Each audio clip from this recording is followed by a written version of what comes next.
warahmatullahi wabarakatuh. A few moments later.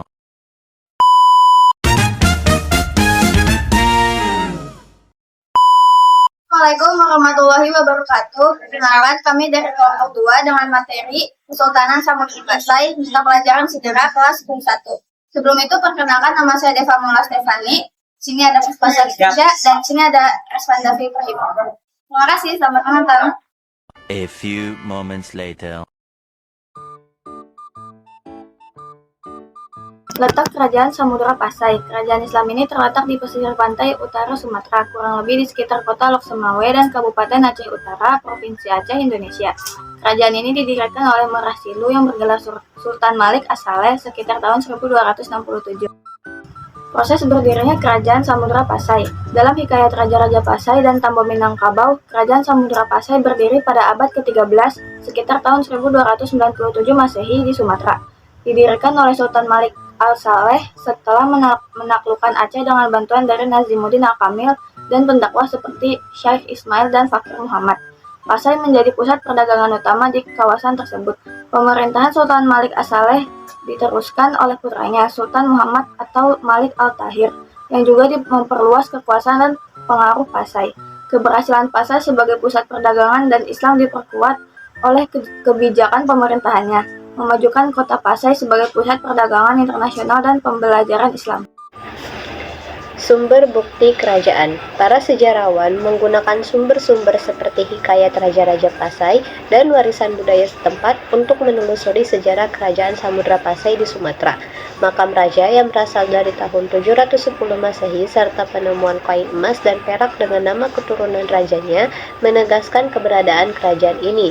Temuan makam raja yang diperkirakan berusia antara 7-10 Masehi menunjukkan bahwa Kerajaan Samudra Pasai sudah berdiri sebelum tahun 710 Masehi. Keberadaan kerajaan ini juga tercatat dalam kitab Rihla ila Masyriq karya Ibnu Battuta, seorang musafir dari Maroko yang mengunjungi kerajaan ini pada tahun 1345.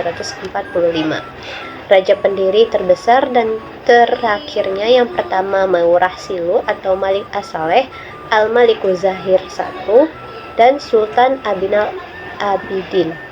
Kemudian peristiwa pentingnya yang pertama ada pendirian kerajaan. Pendirian Kerajaan Samudra Pasai pada sekitar tahun 1297 Masehi oleh Sultan Malik As-Saleh yang menandai awal dari era kekuasaan Islam di wilayah Sumatera. 2. Penyebaran Islam. Kerajaan Samudra Pasai memainkan peran penting dalam penyebaran agama Islam di wilayah Nusantara. Para Sultan Pasai memperluas pengaruh Islam melalui perdagangan, dakwah, dan pendidikan Islam. 3. Pembentukan Kerajaan Perlak.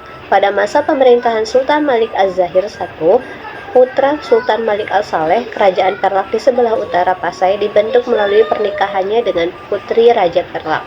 4.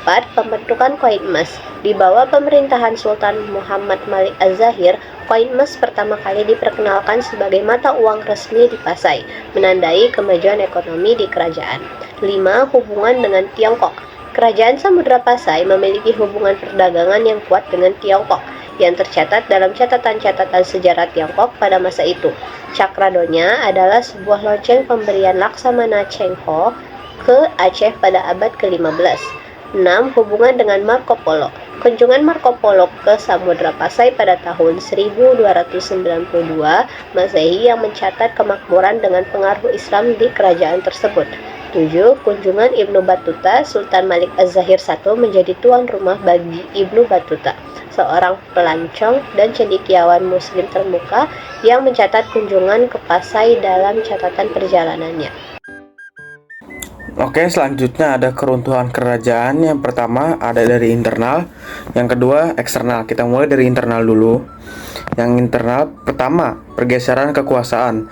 Konflik sesuai antara putra Zainal Abidin dengan seorang nelayan yang berhasil merebut tahta, menandai bahwa awal ketidakstabilan dalam pemerintahan Pasai. Ada juga dari eksternal. Yang pertama, hubungan dengan Tiongkok. Kematian Raja Iskandar dalam perjalanan Tiongkok pada tahun 1412 menandai akhir dari hubungan yang kuat antara Pasai dengan Tiongkok. Kunjungan terakhir Pasai ke Tiongkok terjadi pada tahun 1434. Yang kedua, peningkatan Malaka dan penurunan Pasai. Kebangkitan Malaka sebagai pusat perdagangan yang kuat menyebabkan penurunan Pasai, pelabuhan menjadi sepi, dan pusat kegiatan Islam beralih ke Malaka. Selanjutnya, masih ada lagi keruntuhan kerajaan dari faktor eksternal. Yang pertama, penaklukan Portugis. Pendaratan Portugis di Pasai pada tahun 1521 dan penaklukan wilayahnya mengakibatkan migrasi penduduk Pasai ke wilayah lain, termasuk Jawa. Yang kedua, Fatailah. Fatailah, atau juga dikenal sebagai Syarif Hidayatullah, adalah salah satu warga Pasai yang merantau ke Jawa untuk melarikan diri dari penjajahan Portugis. Dia berhasil mendirikan Kesultanan Banten dan Cirebon, serta terlibat dalam pertempuran melawan Portugis di Sunda Kelapa, yang kemudian menjadi awal pembentukan kota Jakarta. Ketiga, diserang Kerajaan Majapahit. Serangan dari Kerajaan Majapahit menjadi faktor eksternal utama dalam runtuhnya Kerajaan Samudra Pasai. Selanjutnya ada peninggalan dari Kerajaan Samudra Pasai. Yang pertama, nisan Samudra Pasai. Kedua, gerobak lokal keramik asing serta benda logam. Ketiga, koin dirham Samudra Pasai. Keempat, cakradonya. Kelima, stempel Sultan Al-Malik Az-Zahir. Keenam, hikayat Raja-Raja Pasai. 7. Naskah Surat Sultan Zainal Abidin. 8. Tradisi Peutron Aneuk. Ada lagi yang pertama, makam Sultan Nahrisyah.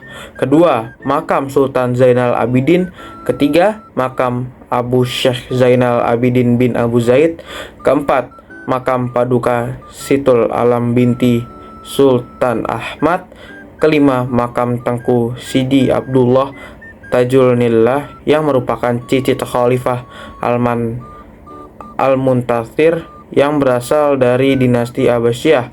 Keenam, makam Ploh Peut. 7. Makam Tengku Syarif. 8. Makam Said Syarif. 9. Makam Kandang Meuh. 10. Makam Naina Hisamuddin. 11. Makam Tengku di Iboi. 12. Makam Perdana Menteri. 13. Makam Ratu Al-Aqli. 14. Makam Bate Bale.